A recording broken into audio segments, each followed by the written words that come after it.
વડાપ્રધાન નરેન્દ્રભાઈ મોદીના નેતૃત્વમાં નાણામંત્રી નિર્મલા સીતારમણ દ્વારા આજરોજ બજેટ જારી કરી દેવામાં આવ્યું ત્યારે બજેટ મુદ્દે તમામ લોકો પ્રતિક્રિયા આપી રહ્યા છે। સબકા સાથ સબકા વિકાસને લઈને આજે બજેટ છે રજૂ કરવામાં આવ્યું છે।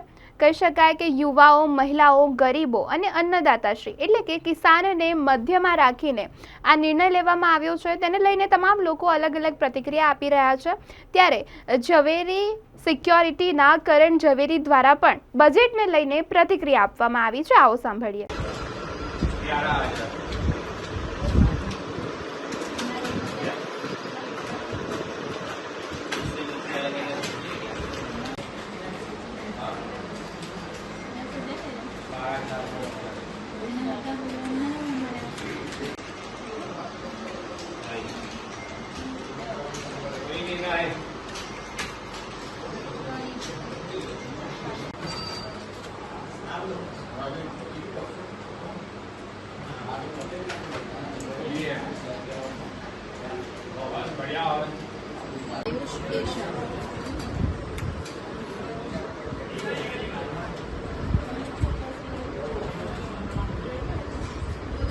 એઝ સચ તો આ ઇન્ટરિમ બજેટ છે એટલે આ બજેટની બહુ કંઈ લાંબી ચોડી મહત્ત્વ હોતી નથી।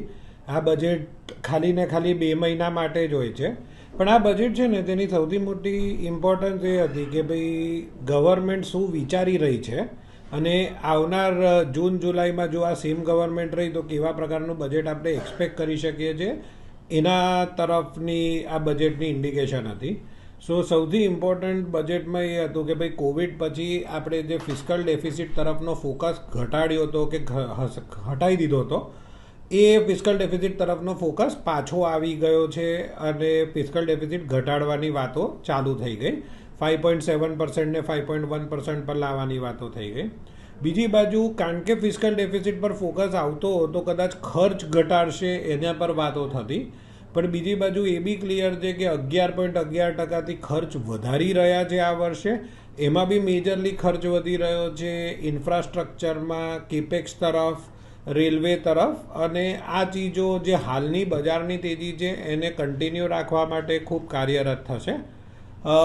ત્રીજી એક સારી ચીજ હતી કે ભાઈ ટેક્સેશનની પોલિસીમાં કોઈ મેજર ચેન્જીસ નથી આપ્યા વિચ ઇઝ ગુડ। હા, આપણા નોર્મલ મિડલ ક્લાસને એવી આશા હોય છે કે કંઈક નાની મોટી બાંધછોડ મળે જે આમાં નથી। પણ સીધી વાત છે કે ભાઈ 2 મહિનાનું બજેટ છે, ઇન્ટરિમ બજેટ છે તો આની અંદર તો એસ બી કશું હોઈ ન શકે પણ કોઈ મેજર ચેન્જ નથી એ બી બહુ સારી ને આવકારાજનક વાત છે।